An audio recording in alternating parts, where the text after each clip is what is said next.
네, 여러분 안녕하십니까. 더불어민주당 공식 유튜브 채널 씀 정청래입니다. 윤희님, 김종인 의원님처럼만 싸워도 좋겠네. 오늘은 어떤 분이 나오시려나. 예, 그분을 소개하겠습니다. 저의 고향 충청남도 금산, 논산, 계룡시 김종민 의원 나오셨습니다. 저기 있네요. 논산, 금산, 계령의 자랑스러운 인물 김종민 의원. 예, 네, 감사합니다. 네. 금산의 두 아들. 네. 네. 김종민 의원이다.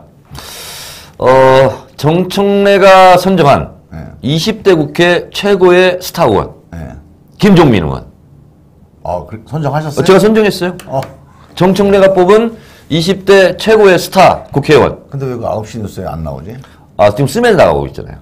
씀에서 독점. 네. 단독. 그렇죠. 네. 단독입니다. 단독. 알겠습니다. 김종민 의원님. 네. 조국 전문가. 감사합니다. 조국 전문가인데 조국 수호를 잘 못해가지고 지금 요새 엄청 힘듭니다. 지금. 네. 아니 근데 방송 들어가기 전에 들었더니 후원금이 다 찼어요.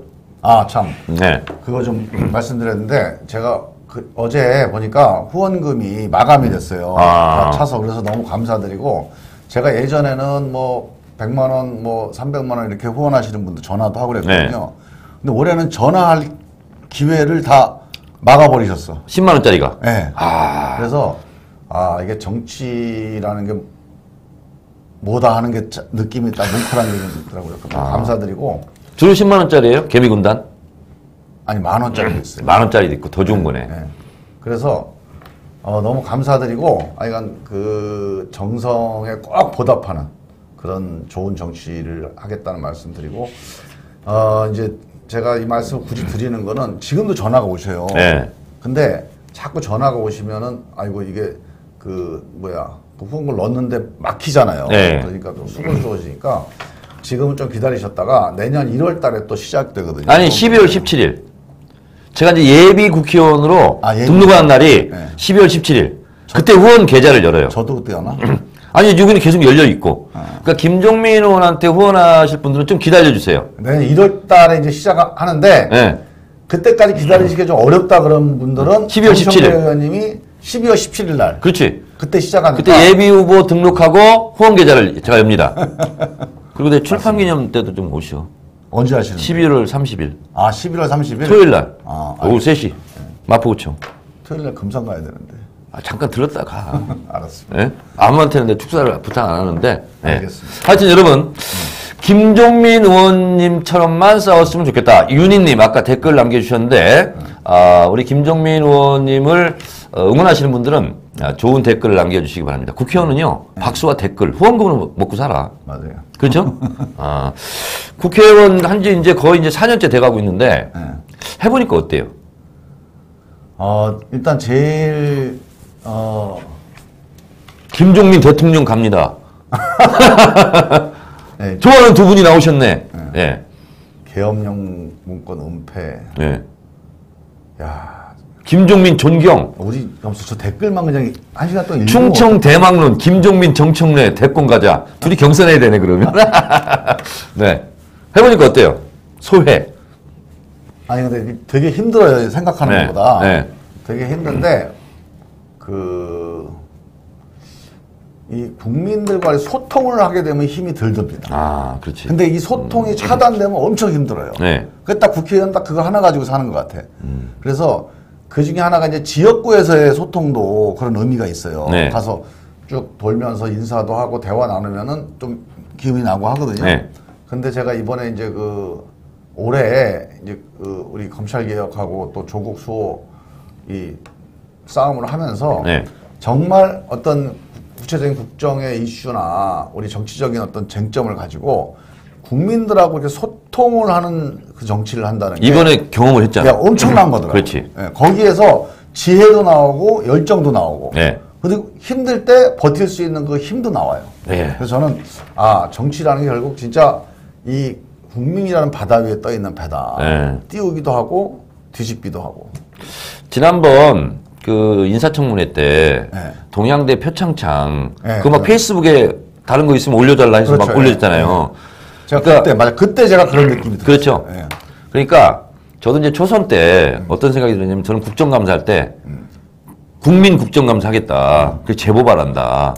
근데 엄청 오는 거예요.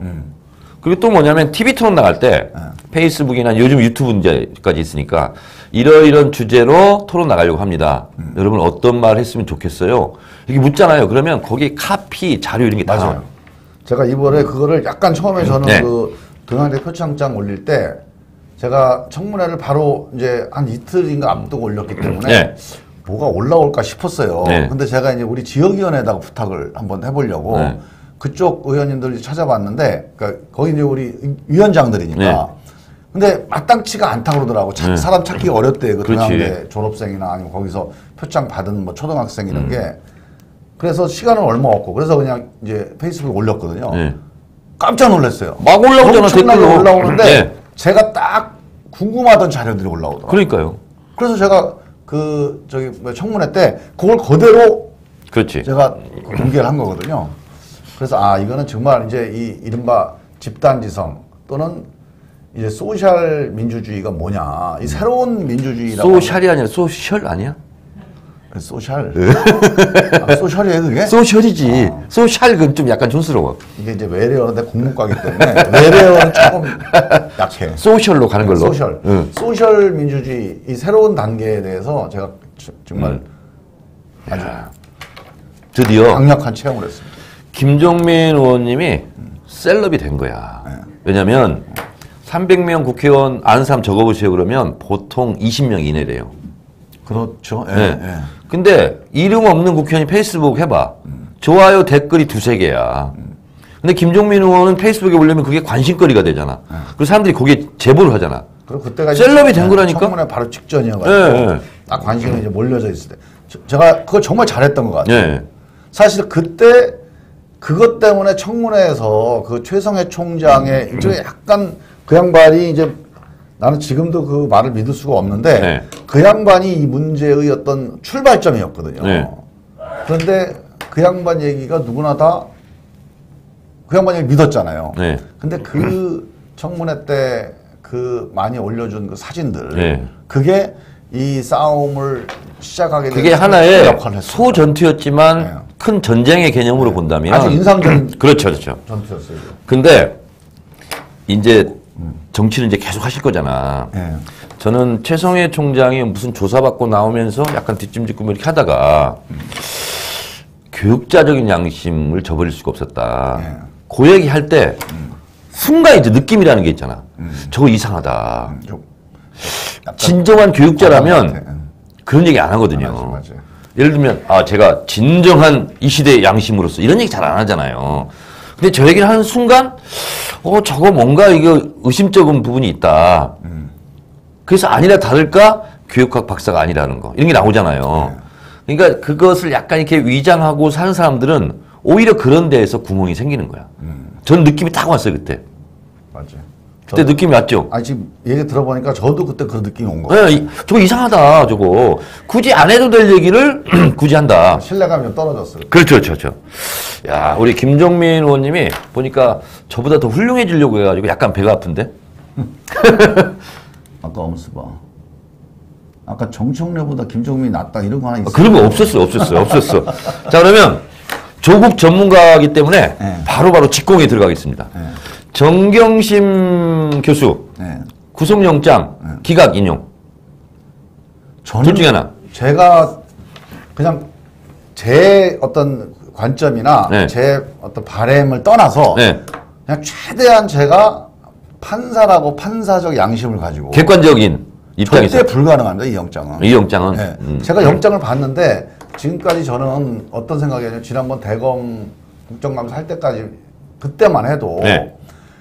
지금 2달 내내 검찰이 뭐가 있을 것 같다고 계속 얘기를 했어요. 아니, 뭐가 네. 있다고 얘기를 했어요. 네.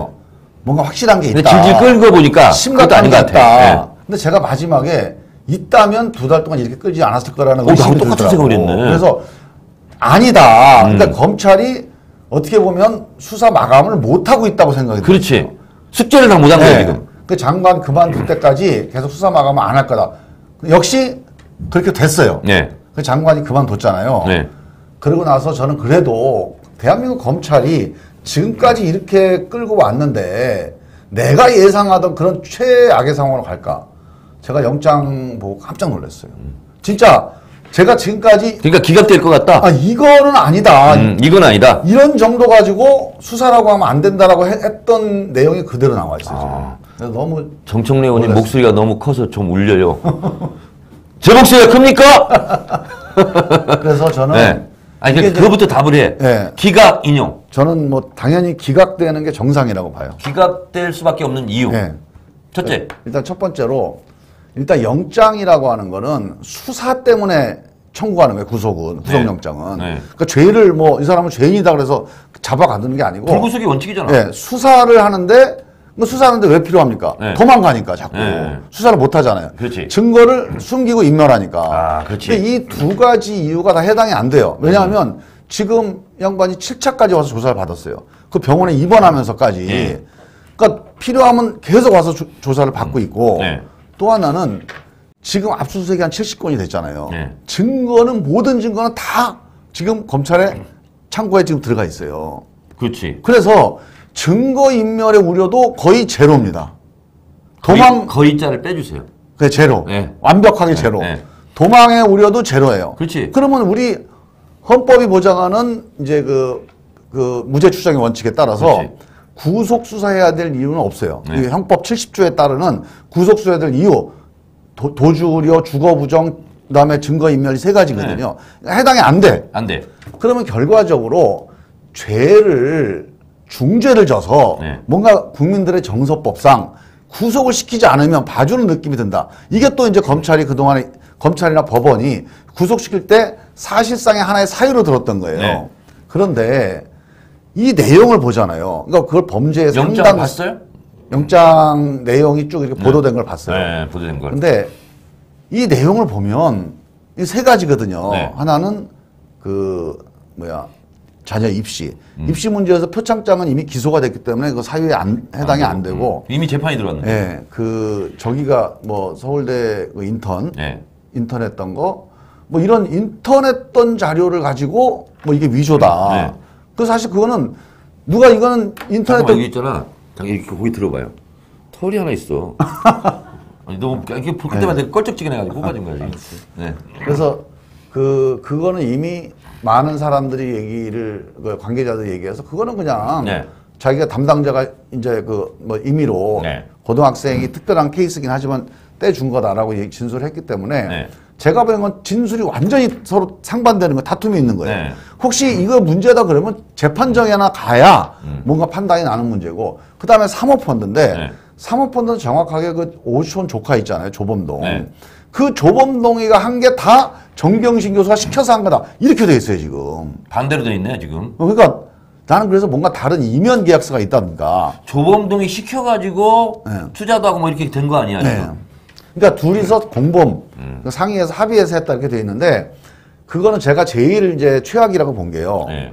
지금 이게 우리가 보통 이제 14억 투자했던 공개적인 투자했던 거 말고 재산 신고한 거 말고 10억이 나와갖고 여기까지 온 거거든요. 검찰이 이거 뭐야 하고 뭔가 있다 하고 온 거예요. 정경심 교수가 먹은 걸로 알고 있는 거예요 그러면? 아니 그 10억을 이제 조범동을 빌려준 거예요. 아, 빌려준 거. 5억은 직접 빌려주고 네. 5억은 동생 통해 빌려주고.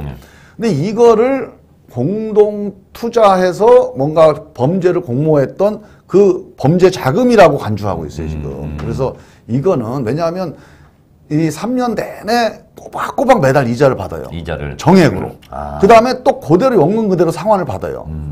근데 이건 법원 가면 제가 보기엔 100% 무죄 가능성이 높은 사안이에요. 그러면 판사한테 검사가 혼날 가능성이 있네. 제가 보기에는 정상적인 판사라면 이건 뭐 100% 기각이고요. 네. 또 이 상태로 기소가 될 거 아닙니까? 네. 기소가 되면 이건 뭐 제가 보기에는 이건 이 사법 이 과정 사법 질서 속에서는 이길 수 없어요. 그냥 검찰의 그런 어두운 조사실에서나 가능한 얘기예요. 이거는. 그러면 제가 어제 방송 나와가지고 영장이 기각될 확률이 51%다.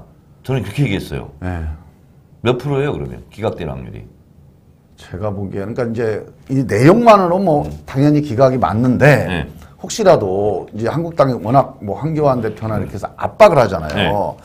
그러니까 그 압박에 밀려서 영장을 발부할 가능성 이걸 걱정하는 거 아닙니까? 그렇죠.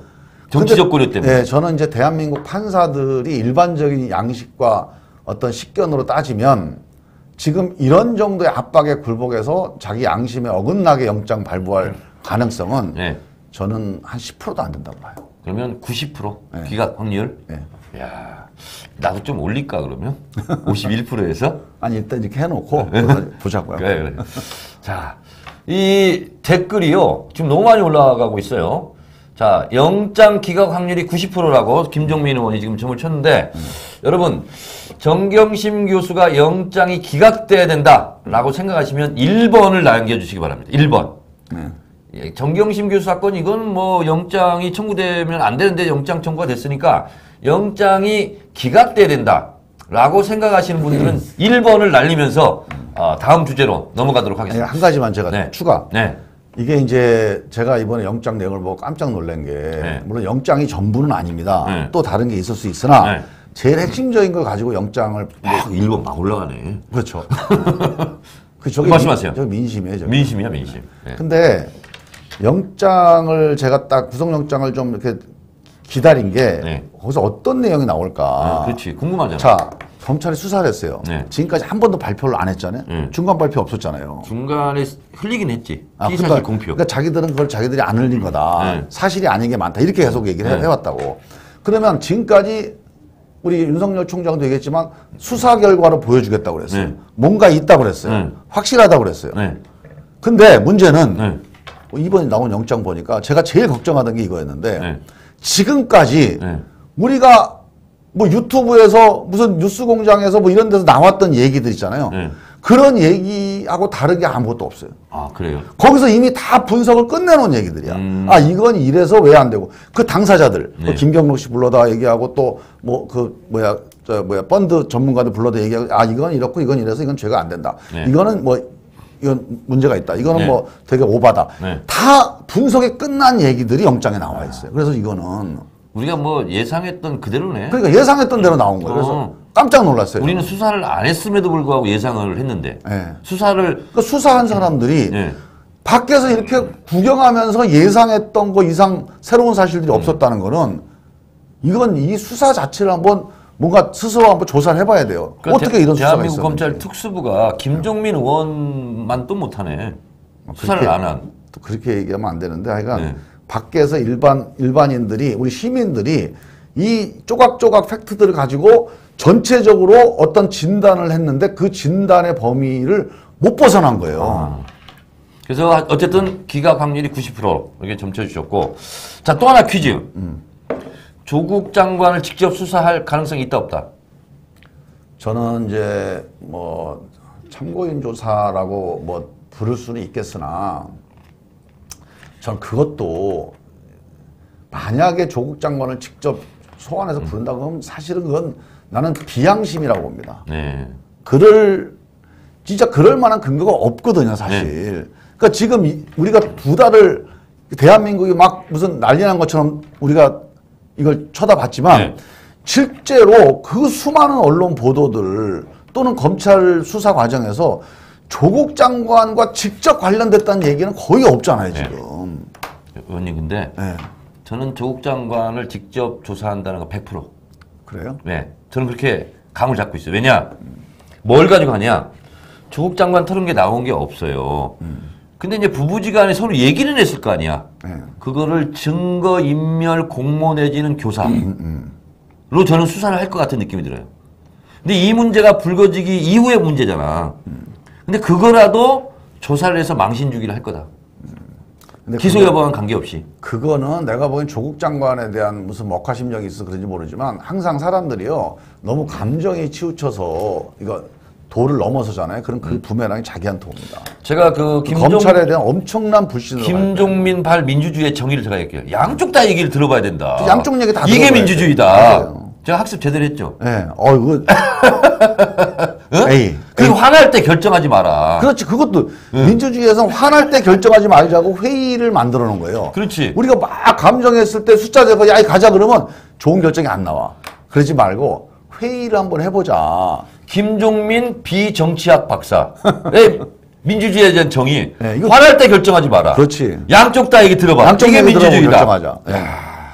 제가 김종민 정치학개론 제가 잘 공부하고 있죠? 네. A 플러스. A 플러스. 자, 그리고 대검찰청 국감 때 윤석열 총장이 MB 때 쿨했다.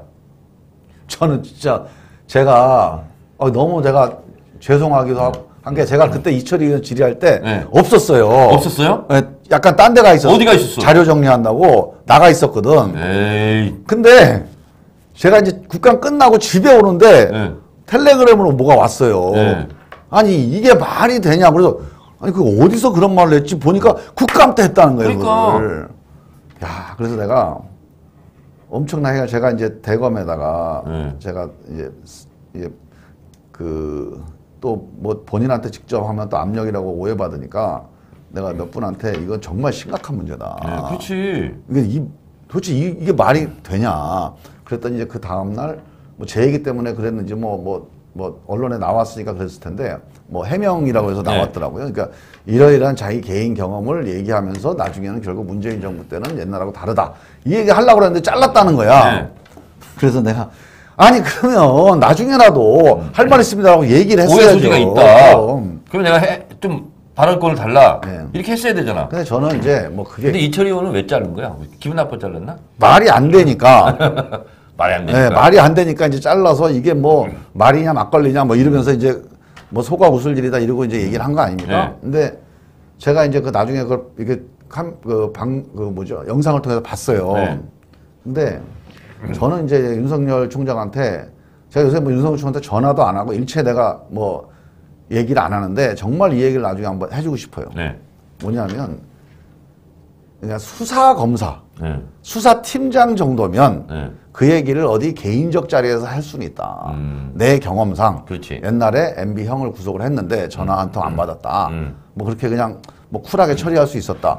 그런 개인사의 경험을 얘기할 수는 있다. 그런데 검찰총장으로 국민들 청문회에서 역대 정부의 정치 중립성, 검찰의 정치 중립성을 평가해봐라. 이 대답에, 이 질문에 그 대답을 하는 건 기본적으로 역사인식에 문제가 있는 거예요. 그리고 뭐 총장으로서 할 얘기가 아닙니다. 검찰을 대표해서 검찰의 역사를 대표해서 할 얘기가 아니에요.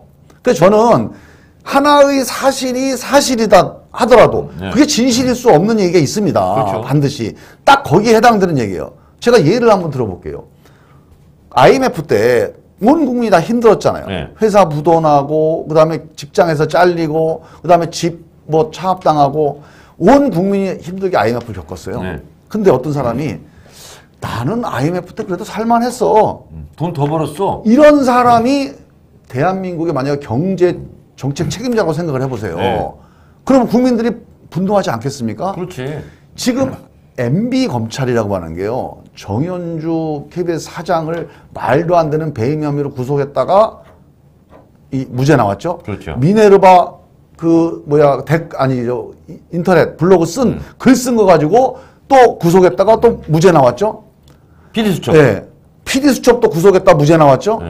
엄청나게 많은 정치 개입 사건들. 그러니까 정치 검찰로 보면 MB 때가 가장 정치 검찰이 정봉주도 구속됐네. 그러고 승했던 때예요. 네. 그래서 MB 때의 정치 검찰의 그 행태들은 우리 검찰이 정말로 뼈아프게 반성하고 다시는 반복하면 안 될 역사인데 MB 때가 쿨했다. 이 얘기는 다 고통받고 있는데 본인만 좋았나? 그럼요. 그건 절대 검찰총장으로서는 우리는 그래서 MB 때 검찰이 괜찮았다라고 얘기하면 이건 정말로 상상할 수 없는 얘기입니다. 이건.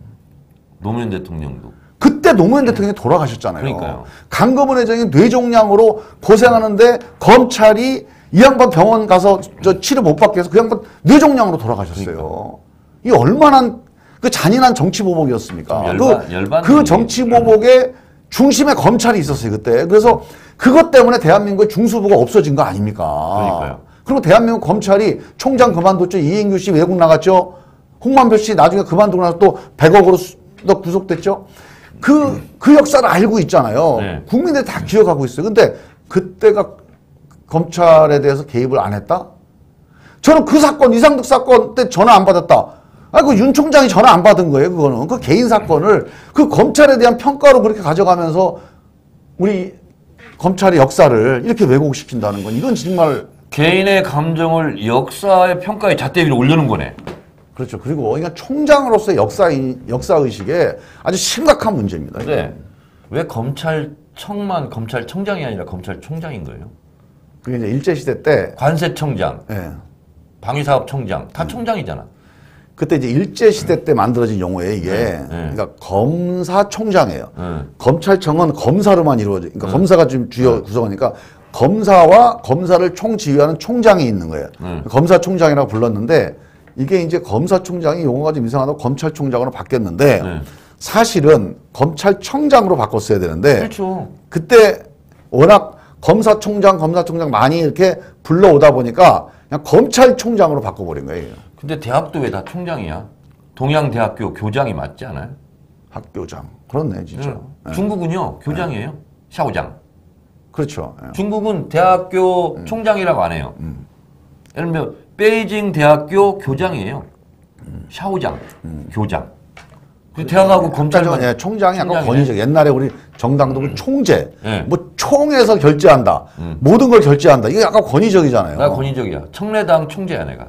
아 그래? 네. 그 총수, 총재. 아 이것도 좀. 내가 김어준이 총수라고 해가지고 너보다는 한 단계 위다. 그래가지고 청래당 팬클럽의 회장이 아니고 청래당 총재야 제가. 근데 그런 거 봤어요? 자기 팬클럽 회장을 자기가 하는 거. 자뻑이네. 왜냐? 이렇게 내가 논리를 했지. 정청래만큼 정청래를 사랑하는 사람이 있으면 나와라. 이 팬클럽 회장은 정청래를 가장 사랑하는 사람이 회장을 해야 된다. 그게 나다. 그때 다 맞대. 그래서 나는 회장이라 하고 총재로 했어. 아 정청래 후원의 팬클럽. 청래, 팬클럽 총재. 그렇지. 청래당이야 이름이 그게. 아 청래당. 그래가지고 대선 전에 만들어졌거든요. 그래서 거기는 정청래, 문재인 이외에는 사랑하면 안 돼. 그럼 여기 들어오지 마. 아 그러면 이번에 어떻게 공천하나? 누가? 이번 총선 때 공천해요? 아니 그래서 우리 청래당은 공천을 내가 하긴 하는데 어떻게 하냐. 출마를 하지 마라. 대신 금산, 논산, 계룡시는 김종민 의원을 지원해라. 아 그렇게? 그렇지. 지원단으로. 아 그러니까 지원 후보를 공천하는구나. 그렇지, 그렇지. 오케이. 좋네요. 그래서 마음에 안 들면 내가 거기 지원하지 마라. 이렇게. 알겠습니다. 그리고 여기는 거의 독재야. 윤리심판원장도 나야. 그래서 저 사람은 문재인 지지 안 하는 것 같아. 강퇴. 이렇게. 아, 편하더라고, 그러니까. 그래서 논산, 금산, 계룡은 청래당에서 지원 가는 걸로. 네? 좋습니다. 그래서, 든든하네요. 피닉재 선생 또 한 번 이기는 걸로. 예. 이번에 또 한 번 붙어야 될 것 같아요. 네, 그래요. 야, 근데 점점 지금 들어오는 사람들이 많아서 1283명이 들어와 있네. 그래요? 스타 국회의원이 오니까 확실히 다르네. 논산 분이 여기 계신데 우리 엄마 논산인데 준몽 씨, 준몽님 감사합니다. 화이팅. 네. 자, 여러분 논산, 금산, 계룡시에 연고 있는 분들 한번 올려봐 주세요. 야, 김종민 의원님 살 빠졌어요. 아니 살 안 빠졌어요. 좀 빼야 돼. 빠졌다가 다시 또 찌고 있습니다 지금. 자, 너무 멋지세요. 야, 참 이런 얘기 처음 듣는 거 아니에요? 아니 뭐 원래 좀 네? 논산, 금산, 계룡에 연고 있으신 분들.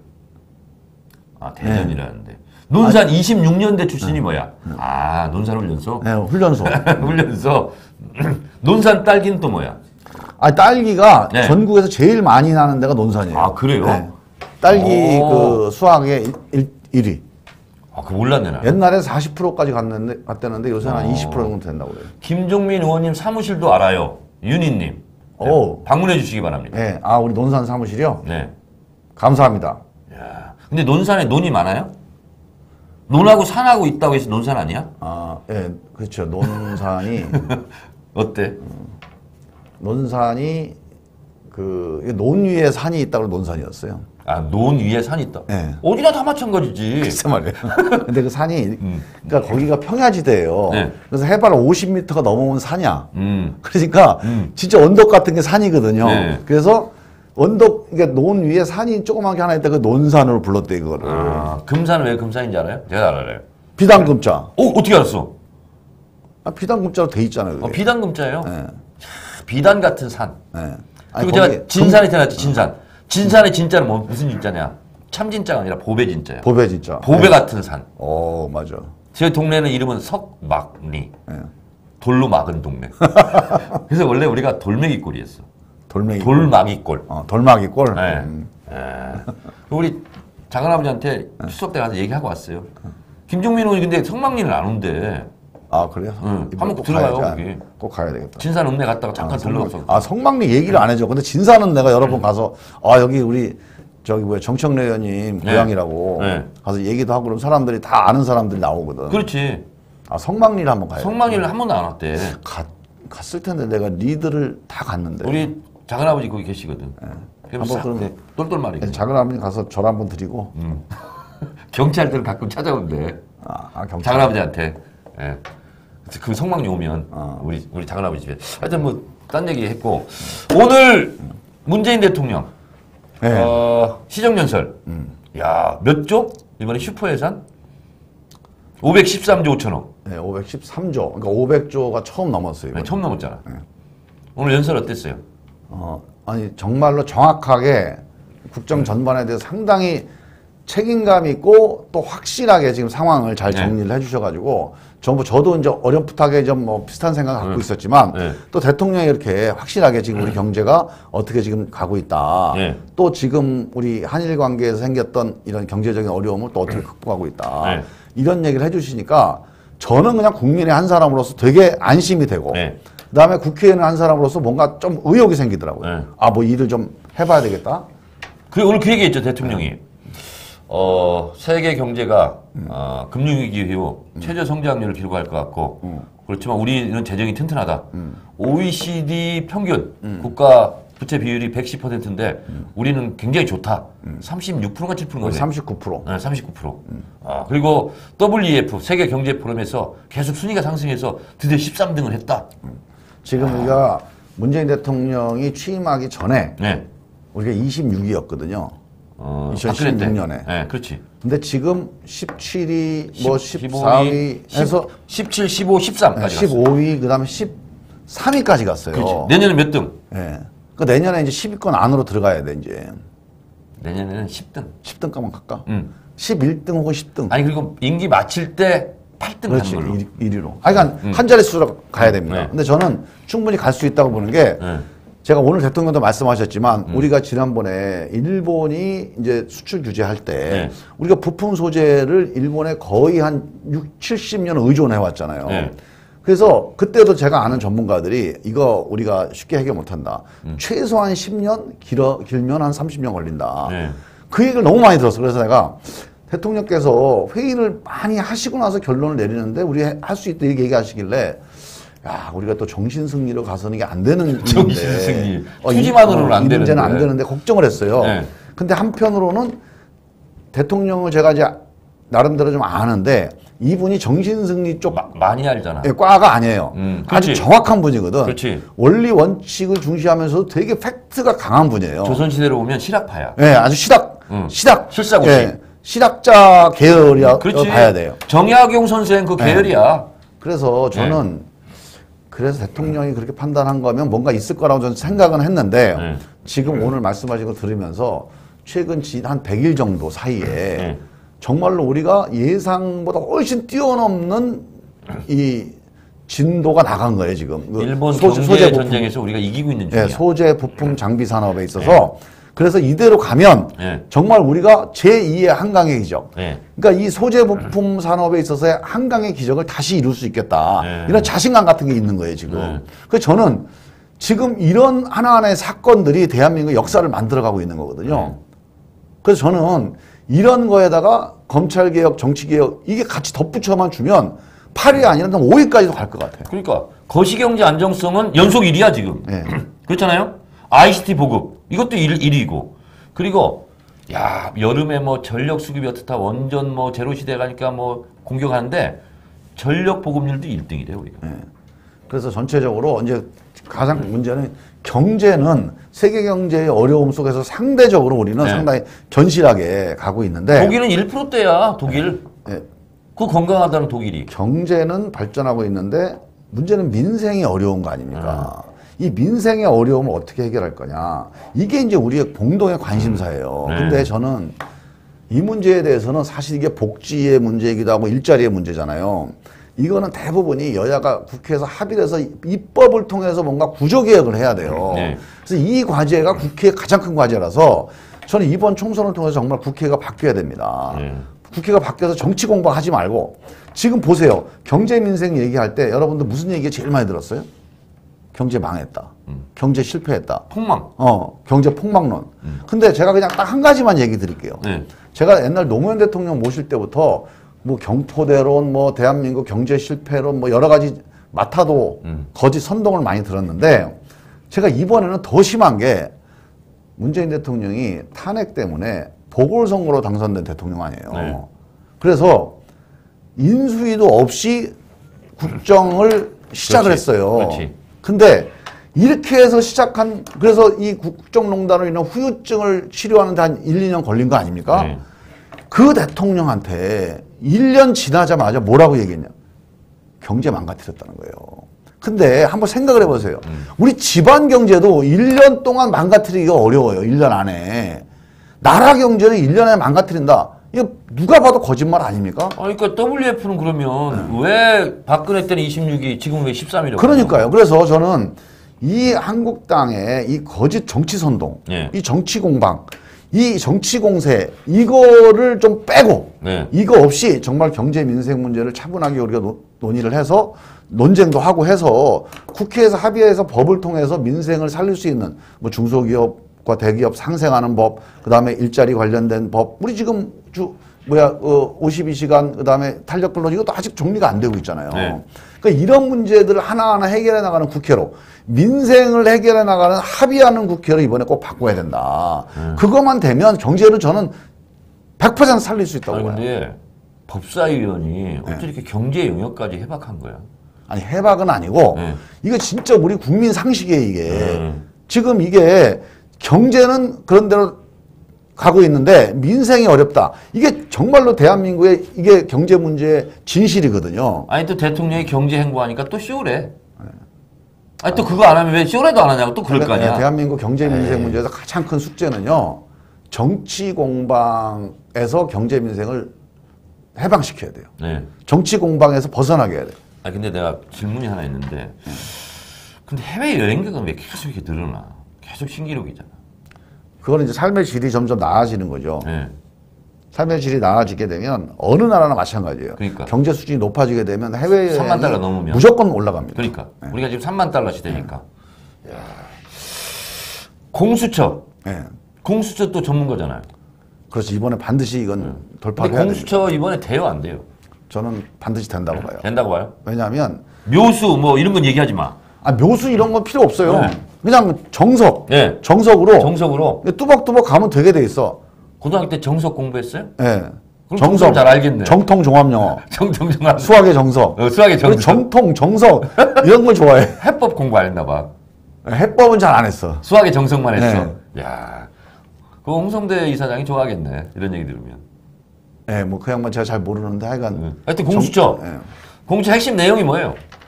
공수처는 딱 이겁니다. 대한민국의 고위 공직자들에 대해서 특별하게 봐주지 말고 수사하자. 딱 이겁니다, 핵심은. 아니, 장기 집권 플랜이래. 자, 공수처의 대상자가요, 대한민국 특권층, 기득권층이에요. 고위공직자들. 근데 이걸 왜 그럼 대한민국만 왜 이렇게 수사하냐. 딴 데를 안 하는데 대한민국만 그렇게 문제가 많아요. 왜? 홍콩은 했더라고. 염정공사. 그러니까 홍콩, 싱가포르에 있는데 뭐 선진국 없다는 거 아니에요. 우리나라는 지난 수십 년 동안 특히 유전무죄, 무전유죄, 유권무죄, 유권유죄 해가지고 이 이른바 엘리트들, 기득권층 간에 이런 알게 모르는 네트워크, 품앗이 네트워크가 있어요. 이 기득권 카르텔. 이거에 대해 국민들이 엄청 불신해요. 근데 김종민 의원도 공수처 생기면 수사 대상이야? 우리 수사 대상이죠. 저는 아니더라고요. 1번 대상이야. 저는 아니더라고요. 내년에 될 거 아니에요. 지역위원장은 아니더라고요. 내년에 수사 대상자예요, 이제. 수사 대상 4월부터. 근데 나는 참 자유한국당 이해가 안 가는 게 이게 원래 야당이 하자고 주장해야 되는 거야. 당연하죠. 7,000명 중에서 자유한국당은 해당되는 게 자유한국당 국회의원 100명밖에 안 돼. 이게 제가 한 가지 비밀을 얘기해 줄게. 이거 공수처 누가 하자고 그런지 아세요? 유승민. 아니에요. 유승민도 하자고 그랬어, 대선 때. 아니, 하자고 그랬는데 처음 누가 하자고 그런지 아세요, 이거? 누가? 원래 이거는 시민단체에서 하자고 얘기를 했어요. 근데 정치권에서 제일 처음에 이걸 하자고 얘기한 사람은 김대중 대통령으로 알려져 있어요. 김대중 대통령이 하겠다라고 발표를 했기 때문에. 네. 근데 그게 김대중 대통령한테 이거 꼭 해야 된다고 얘기하는 사람이 누군지 아세요? 누구예요? 그 이회창 총재예요. 아, 그래요? 시민단체에서 이회창 총재를 찾아가서 이걸 해야 됩니다. 김대중 대통령한테 가서 그렇게 얘기를 했고 김대중 대통령이 그걸 합시다 해서 한 것. 발표를 한 거예요. 그래서 여기까지 온 겁니다. 지금. 그리고 나서 이재호 의원도 대표 발의했더라고요. 2012년에 12월에. 예, 이재호 의원하고 10명의 한국당 의원들이 뭐 지금 뭐 심재철 부의장이라는 김영호 의원, 김성태 전 원내대표 다 쟁쟁한 분들이에요. 그분들이 다 공동 발의로 이거 하자고 한 겁니다. 그리고 유승민 대선 후보도 공약을 했어. 홍준표 발언하고 다 했더구만. 다 했어요. 안철수도 하고. 그러니까 검찰 출신들 말고는 유승민 의원은 왜 그러는 거예요? 어제 막 내가 이 공수처법을 다 맞겠다 막 이러고 나왔는데 왜 그러는 거예요? 그 양반은? 그건 뭐 그 양반이 이제 스스로 다시 한번 잘 돌아봐야 되고 한국당 가려고 하는 거 아니야? 그러니까 한국당하고 뭔가 이제 협력을 해야 된다 이런 취지 아닌가 싶어요. 제가 보기엔 의도가. 그 우리 추론이지 그건. 추론? 추론? 네. 그 합리적인 추론이라고 그러죠. 그 합리적 추론. 네. 아, 리즈너블 게스. 그러니까 그거는 이제 맞는 개수예요, 그거는. 맞는 개수야. 네. 근데 지금 이제 한국당이 이거를 장기 집권이라고 얘기하잖아요. 근데 제가 진짜 이런 얘기를 해주고 싶어요. 7,300명이 수사 대상자예요. 그 중에 한국당 의원들 110명이지 않습니까? 그럼 나머지 7,약 200명 정도가 김종민 포함. 여권 인사요? 여권 인사와 이제 그 수사기관 인사들이에요. 그래서 저는 한국당이 얘기하는 장기 집권 플랜으로서는 이건 말이 안 된다. 그 다음에 또 하나는 우리가 장기 집권 플랜을 야당 때부터 준비를 해왔던 거야, 결국은. 박근혜 정권 연장을 위해서 야당 때 우리가 주장한 거지. 그러니까 야당 때 우리가 이거를 장기 집권 플랜으로 박근혜 정권한테 요구한 거야. 그렇지. 박근혜 정권 장기 집권 하라고. 장기 집권 하라고. 우리가 야당 때. 근데 왜 그걸 안 했냐고, 그때. 그러니까. 자기들이 하지. 이해가 안 가. 근데 저는 이거는 이겁니다. 그냥 장기 집권을 저지하는 거예요. 장기 집권. 무슨 장기 집권이냐. 우리나라의 특권, 기득권 세력의 이 짬짬이 장기 집권. 이거를 저지하기 위한 게 공수처법이에요. 검찰 장기 집권. 근데 거기에 검찰이 들어가 있죠. 왜냐하면 검찰은 자기 제 식구 감싸기가 너무 강해요. 왜냐면 검찰이 기소를 하니까. 그렇지. 기소를 거의 안 한단 말이에요. 자기네들 건 안 하잖아. 그래서 이거에 대한 국민들의 어떤 불신. 그래서 검찰도 떳떳하게 이제 우리도 떳떳하게 우리 수사 받겠다. 수사 받고 또 기소 되고 그렇게 한다. 그럼 검찰 신뢰가 높아지면 누구한테 이익이에요? 그렇지. 검사들한테 이익인 거죠. 그래서 나는 일반 검사들은 제가 만나본 검사 중에서 이거 반대하는 사람 아무도 없어요. 한국당 출신 검찰 출신 의원들만 반대하는 거예요 지금. 자유한국당에서 툭하면 특검 그러잖아. 그래서 특검이라고 그러잖아. 공수처는 사실 특검 성격이 그러니까 있는 거지. 특검을 상사화 시킨 거 아무것도 아니에요. 그렇지. 맨날 특검하자 그러잖아. 지금 검찰 못 믿겠다고. 그래서 이제 이거는 핵심 쟁점이 그거 아닙니까? 정치적 중립성. 뭐 대통령이 시키고 어쩌고 한다는 건데 그러면 이 정치 중립을 보장하는 방안만 만들면 돼요. 그래서 그걸 국회에서 합의하면 되잖아요. 그러니까 난 자유한국당이 불순하다고 보는 게 자 그러면 정치 중립을 위한 이런 방안을 하자 이렇게 주장을 하면 토론이 되잖아요. 그러니까. 근데 무조건 하지 말자는 거예요 지금. 아니 자유한국당식으로 한다면 유엔총이 대한민국을 대표해서 어떻게 대통령이 가서 연설할 수 있냐. 그렇죠. 편향되게 할 건데 그럼 야당 대표가 하자. 말이 돼 이게? 대통령이 임명하더라도 그 대통령을 위해서 충성하냐고. 국민을 위해서 충성하지. 대통령 국가 원수 국가의 대표 아니야. 그런 거잖아요.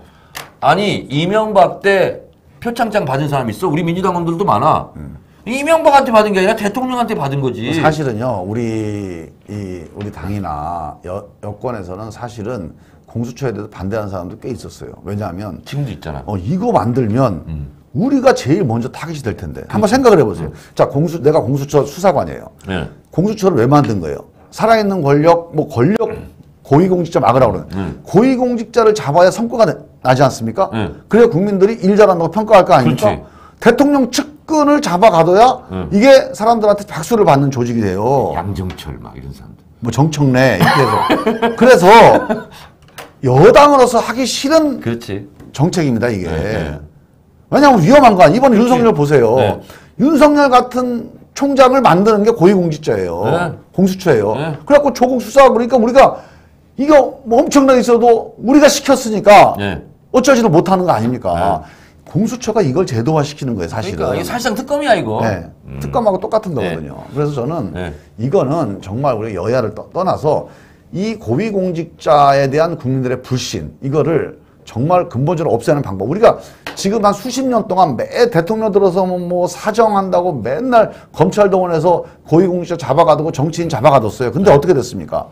계산이 안 되고 결국은 여당한테 유리하고 야당만 잡아가두는 그런 사정이 돼버린 거예요, 지금. 안 된다, 이거는. 불신이 해결이 안 돼. 그리고 제 식구 감싸기 이게 안 돼. 그러니까 이거를 저는 10년만 했으면 좋겠어. 한 10년 하면 국민들이 이제는 고위공직자들에 대해서 좀 믿을만하다. 이런 날이 오면 그때 이제 없애면 돼요. 그렇지. 검찰만 제대로 했으면 공처가 필요 없는 필요 거야. 없어요, 사실. 그래서 나는 한시적으로 한 10년 한식으로 하면 제가 봤을 때는 좋다고. 15년. 15년? 네. 10년 가지고 부족해. 한 12년 하면 안 될까? 13년 하는 걸로 합시다. 13년. 아니, 그건 나중에 따로. 아니, 나도 쓰면서 단독 특종 좀 하나 하자고. 법무부 장관 누가 되는 거예요? 법무부 장관. 네. 단독. 김종민? 내가 뭘 알아야 돼. 혹시 연락 안 왔어요? 제가 아는 건 이겁니다. 대통령이 아직 특정한 사람으로 결심을 못 하신 것 같아요. 아직은? 네. 두루두루 살펴보는 중이야? 여러 가지로 고민을 하시는 것 같아요. 검토를. 그러면 지금 영어로 얘기한다면 look at이네. look at. 옛날 네? 현재 looking at. 네. 지금 이렇게 쳐다보고 있는 중이야. 둘러보고 있고. 거기에 김종민 들어갈까? 제가 이제 만주 변호사거든, 제가. 네. 이제 우리 아직 국내 변호사 자격증이 없어가지고. 자, 그러면 자, 청와대 저기 인사수석이야. 김종민 의원님 국회의원 출마 포기하고 법무부 장관 하시겠습니까? 이렇게 전화하면 어떡할래요? 좀 고민되지. 솔직히 국회의원 해야 되잖아. 아니 실제로 내년에 재선을 해야 되고 제가 저는 전공이 이 검찰개혁 이 법무부 쪽보다는 정치개혁 쪽이니까 국회개혁을 꼭 해야 됩니다. 내년에 재선해가지고 딱 1년 안에 이 1년이 정말 이게 골든타임이거든요. 이 1년 안에 국회개혁을 해야 돼요. 그래야 대한민국이 정개특위도 했고 해결돼. 문제가 해결돼. 그래서 장관은 그럼 포기하는 걸로? 그러니까 사양하는 걸로? 국회개혁 그러니까 정치개혁 장관 이런 거 시켜주면 좋은데. 이제 제목 잡혔어.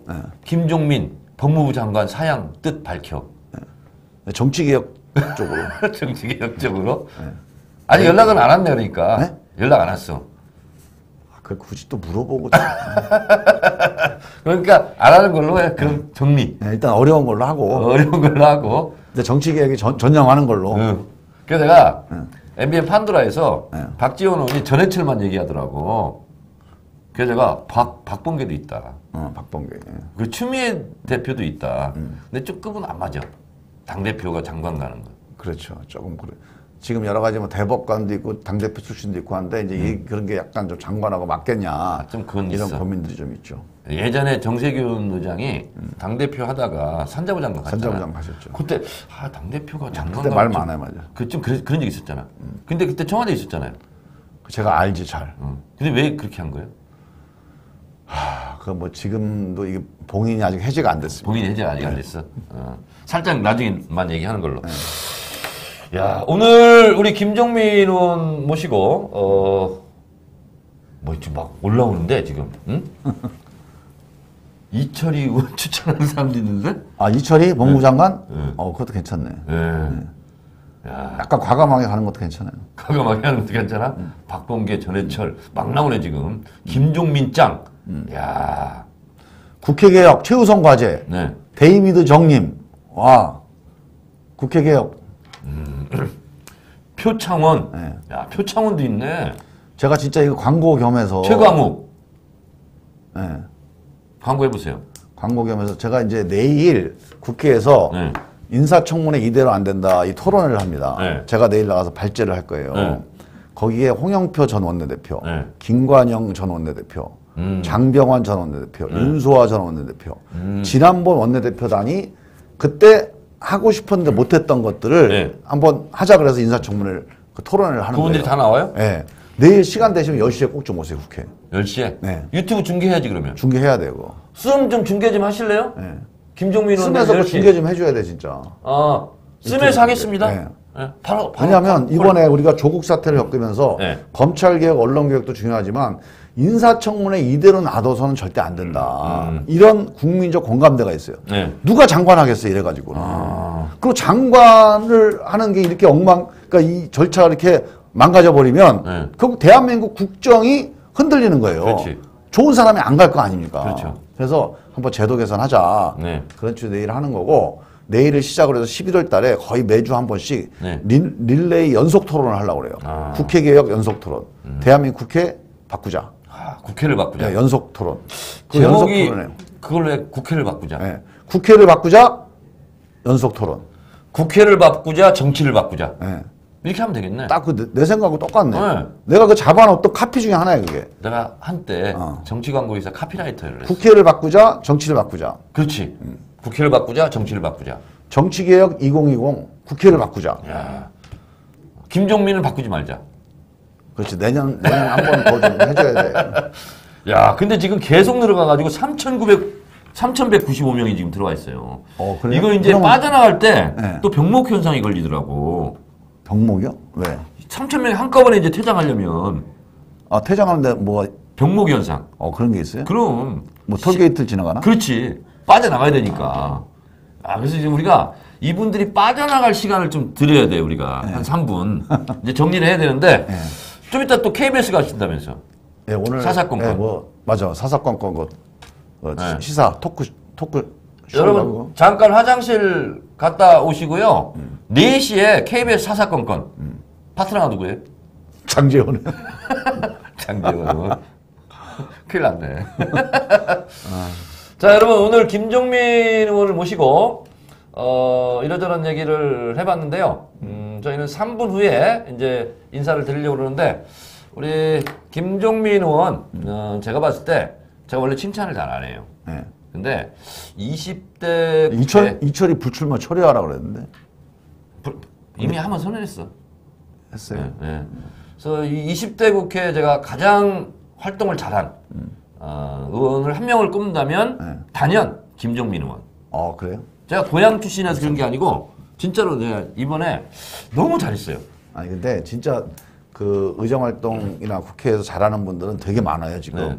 근데 이제 막 이런 사건 때문에 네. 막 이렇게 앞에 노출되거나 막 목소리 높이는 게 아니어서 그렇지. 네.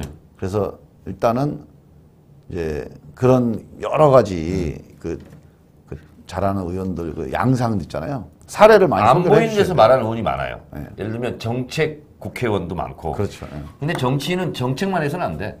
정치적 논쟁을 피하면 안 돼. 맞아요. 그리고 국회의원 정도 되면 어떤 정치적 사안에 대해서 자기 상임위 소관뿐만 아니라 나는 이거 찬성이다. 나는 반대다. 이게 분명히 길을 제시를 해줘야 돼. 그리고 자기 입장을 내줘야 돼. 그거는 막 정치의 아주 그 근본적인 임무예요, 정치. 그러면 네. 그걸 해야 되는 거야. 그래야 국민들이 여러 가지 여론들이 수렴되는 길을 판단을 할 근거를 네. 줘야 되잖아. 네. 나는 이러이러해서 찬성입니다. 맞습니다. 나는 이러이러해서 반대입니다. 이걸 얘기를 분명히 해줘야 되는데 그걸 다 꺼려해. 국회의원들이 대부분. 네. 왜? 한쪽에서는 욕먹게 되거든. 그래서 저는 김종민 의원님은 맞아요. 그게 좀 부담스럽죠. 그렇죠. 항상. 부담스럽죠. 과정마다 박수를 받으려고 하면 안 돼. 네. 결과에 박수를 받을 생각을 갖고 일희일비하지 않고 그렇게 가는 김종민 의원 같아요. 알겠습니다. 아니 조국 수호 막 하자 할 때 금산 논산에서는 야 웬간히 좀 해라 이런 것도 있었을 거 아니에요. 그렇죠. 문자 많이 왔죠. 그러니까요. 그렇지만 소신을 갖고 아니다 이거 조국 수호를 해야 된다. 검찰 개혁 해야 된다. 문재인 정부 성공을 해야 된다. 그래야 대한민국이 성공하는 거다.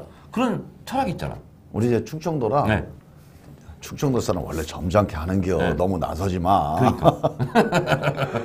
그러니까 우리 이제 지역에 저를 아끼는 분들이 걱정도 많이 하시고 그래서 제가 그때마다 그렇게 말씀을 드리는 게 저는 정치적으로 어떤 뭐 우리 민주당의 어떤 당의 어떤 이해관계나 이것 때문만이 아니고 실제로 제가 제 마음의 양심에 이 얘기를 안 하고는 제가 좀 양심이 너무 꺼리낍니다. 네. 그래서 정말 이 얘기를 하고 싶은 얘기만 하는 거니까요. 제가 제 양심에 따라서 잘 한번 해볼게요. 네. 일단 좀 기다려주세요. 그리고 설득을 해요. 근데 네.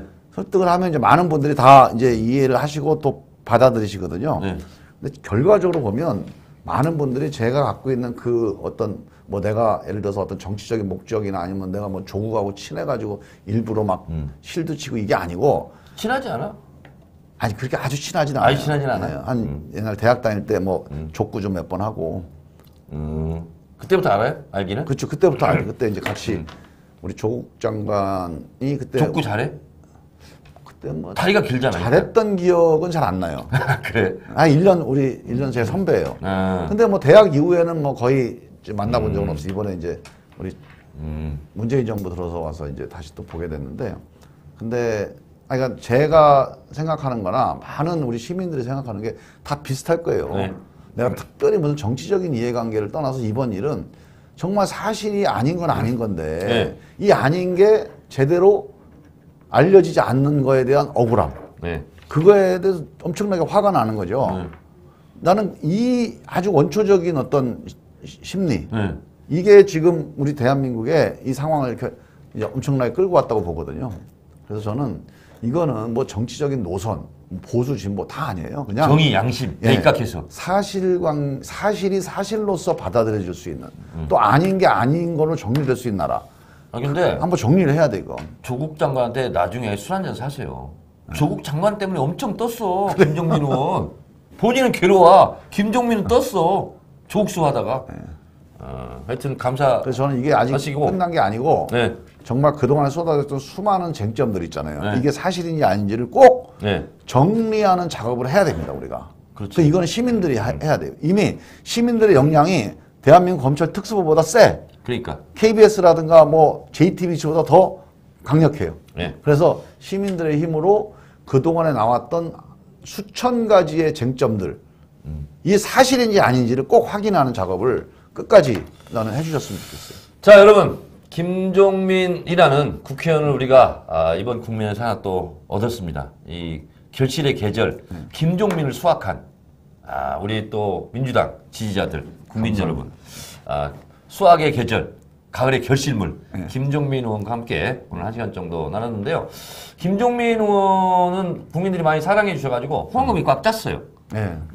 그래서 내년 1월부터 다시 하시고 그때까지 못 기다리겠다 그러면 12월 17일부터는 정청래 후원금. 12월 17일 날 그때 꼭 넣어야 되겠다 이런 분들. 그러니까 올해 이제 연말에 또 연말정산 때문에 후원하실 분도 있잖아요. 그러면 정청래. 그렇지. 근데 내년에 이제 새로 1월 1일은 김종민. 그렇지. 그리고 11월 30일 제 출판 기념회 때. 30일 날. 그 마포. 적어놔야지. 마포구청. 3시. 3시. 마포구청. 안 오기만 해봐. 11월 30일. 안 오면 내가 낙선 운동할 수도 있어. 금상 가가지고. 안 가면 안 되죠. 꼭 가야지. 꼭 가야지. 자, 여러분. 조국수의 최선봉에서 맹활약한 김종민 20대 국회의원 최고 스타 플레이어, 최고 스타 국회의원 정청래가 뽑은. 아니 너무 그렇게 얘기하시면 또 조금. 아니 박주민 좀 서운한가? 진짜 열심히 하신 분들이 너무 많아가지고 그 뭐 최고니 이런 말씀하면 제가 가서 국회 가갖고 좀 입장이 난처해요. 그러니까 그냥 열심히 했다. 자, 그러면 정정하겠습니다. 정청래가 뽑은 20대 국회 베스트 스타 국회의원 김종민 의원. 여러분 김종민 화이팅, 김종민 만세. 우리 부르면서 오늘 방송 순서를 마치도록 하겠습니다. 글씨로 쓰기가 너무 어렵잖아요. 그냥 1번 날려주면서 어차피 내년 우리가 1번이니까. 그렇죠. 그래서 김종민 화이팅 1번, 김종민 만세 그냥 1번 써주시면서 김종민은 응원하는 박수 소리로 저희가 듣도록 하겠습니다. 1번 김종민 만세, 김종민 잘했다, 김종민을 칭찬한다, 김종민 박수 짝짝짝. 이거는 아랍의 숫자 일자 하나 표현해 주시면서 오늘 순서는 마치도록 하겠습니다. 자, 마무리 발언. 1번 올라가는 거 보면서. 지금까지 우리가 상당히 어려운 길을 지금 가고 있는데요. 저는 반드시 보람이 있을 거다. 그런 생각을 하고, 검찰개혁만이 아니고 우리가 언론도 좀 바꾸고, 그리고 궁극적으로 정치를 바꿔야 됩니다. 이제 이런 식의 불신받는 정치 이런 건 하지 말고 정말 우리 국민들이 생업 때려치고 맨날 서초동 광화문에 안 나와도 되는 그런 정치를 만드는 날까지 최선을 다해서 열심히 하겠습니다. 함께 힘을 모아주십시오. 감사합니다. A piece of advice. 근데 어느 장소에 가든 클로징 멘트는 따로 준비를 해가지고 가야 돼. 굵고 짧게. 네. 아직 오프닝하고 클로징은. 그런 게 이제 프로가 이제 돼야 되는데. 그래서 그 오프닝 멘트, 클로징 멘트는 어느 장소에 내가 써먹을 수 있는 거 있잖아요. 오케이, 알겠습니다. 네. 다시 한번 기회를 드리겠습니다. 짧고 굵게 클로징. 그러니까 정치를 개혁하기 위해서 또 다시 한번 힘을 모아야 됩니다. 열심히 하겠습니다. 제가 대신하겠습니다. 국회를 바꾸자, 정치를 바꾸자, 김종민은 바꾸지 말자. 여러분 오늘 내가 한번 해볼게요. 네. 정치를 바꾸자, 국회를 바꾸자, 김종민은 바꾸지 말자. 화이팅! 잘했어요. 자, 여러분. 지금 많은 분들이 지금 들어와 계시는데, 빠져나가는 길, 안녕히 빠져나가시고요. 4시 사사건건, 바로 1시간 후에 김종민 의원이 다시 출연합니다. 자, 사사건건에도 많이 방문해 주시기 바랍니다. 감사합니다. 감사합니다. 굿바이.